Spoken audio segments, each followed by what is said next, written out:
உங்களிடம் கொண்டு சேர்க்கின்ற வேலையை தொடங்க இருக்கிறேன். ஐயா வணக்கம். உங்களை சந்திச்சதுல ரொம்ப சந்தோஷம். நீங்க பிரம்பு தொலைக்காட்சி இதுல இருந்து வந்திருக்கிறதாக நான் கேள்விப்பட்டேன். ஆனா நான் இங்க ஓய்வு பெற்ற ஒரு தலைமை ஆசிரியர். இந்த ஊர்ல நான் இன்னைக்கு நீங்க கேட்ட உடனே ஒரு அருமையான கொஸ்டின் கேட்டீங்க என்கிட்ட. இந்த ஊர்ல ஆலய பணிகளை எந்த விதத்துல இருக்குது, சமூக பணி எப்படி இருக்குது அப்படிங்கிற ஒரு கொஸ்டினை நீங்க ரைஸ் பண்ணீங்க.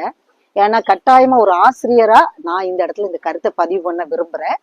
ஏன்னா நான் இந்த ஊர்ல உடனே இந்த ஒரு 5 வருஷம் 10 வருஷம் இதை ஃபீல் பண்ணிட்டு நான் சொல்ல வரல. கிட்டத்தட்ட எனக்கு 60 வயசு ஆயிடுச்சு.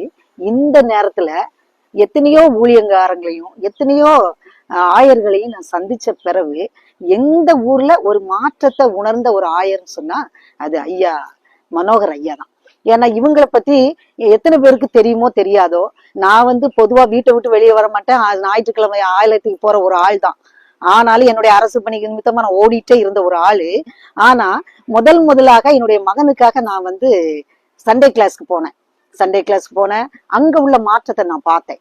ஓய்வு நாள பள்ளிகள், அப்போ அந்த பிபிஎஸ் ஒவ்வொரு ஆண்டும் வெவ்வேறு மாதிரி ஒரு ட்ரெடிஷனலா நடக்கும். ஐயாவுடைய மாற்றத்தை பாத்தீங்கன்னா டிஃப்ரெண்டா இருந்துச்சு. எனக்கே ஆச்சரியமா இருந்து. அவர் ஒரு முற்போக்கு சிந்தனையாளர்.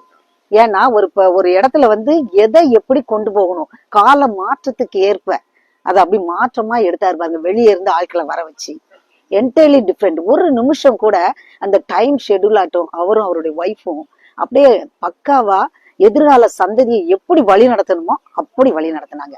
அது எனக்கு ரொம்ப இம்ப்ரெசிவா இருந்துச்சு. முதலாக நான் இம்ப்ரெஸ் ஆனது அவர் தான். இதுக்கு முன்னால வழக்கமா ட்ரெடிஷனலா அப்படியே நடக்கும். ஏன்னா அப்போ முதல்ல நமக்கு ஆங்கிலேயர் வந்தாங்க, ஆண்டவரை பத்தி எடுத்து சொன்னாங்க.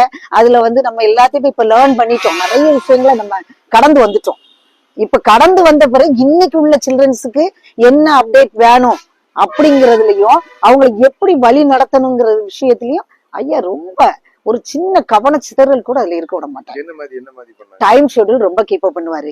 அதர் காரியங்கள் அவரை தலையிடவே விட மாட்டாரு. பிள்ளைங்களுக்கு போக்கஸ், கர்த்தரை பத்தி சொல்லக்கூடிய வசனங்கள், ஒழுக்கங்கள், அந்த இதுல எதை கடைபிடிக்கணுமோ அதுக்கு ஒரு வரையறை வச்சிருப்பாரு. அந்தபடி சிஸ்டமேட்டிக்கா பண்ணுவாரு. அது என்ன ரொம்ப இம்ப்ரெஸ் பண்ணிச்சு. வாலிப பிள்ளைகளை பொறுத்தவரையில அதுக்குன்னு நல்ல யார் எனர்ஜெட்டிக்கா இருக்காங்களோ அவர் இந்த ஆள் பிடிக்கிறதுல கரெக்டான ஆள். எந்த ஆளை வச்சு சாட்டையை சொல்லட்டுனா இந்த பம்பரம் அழகா சுற்றும் அப்படிங்கிற ஒரு கவர் பண்ணக்கூடிய ஆள். அது எத்தனை பேருக்கு அந்த டெக்னிக் தெரியுமோ எனக்கு தெரியாது. ஆனா நான் அவர்கிட்ட பார்த்த விஷயங்கள் பார்த்தா சாதாரணமா அவரை தெரியும். ஆனா நான் உணர்ந்த விஷயங்கள் அது. வாலிப பிள்ளைகளை அப்படி அழகா டைரக்ட் பண்ணாரு. இந்த வாலிப பிள்ளைகள் உள்ள வந்தாங்க, உட்கார்ந்தாங்க, நிறைய விஷயங்களை லேர்ன் பண்ணாங்க. அது எனக்கு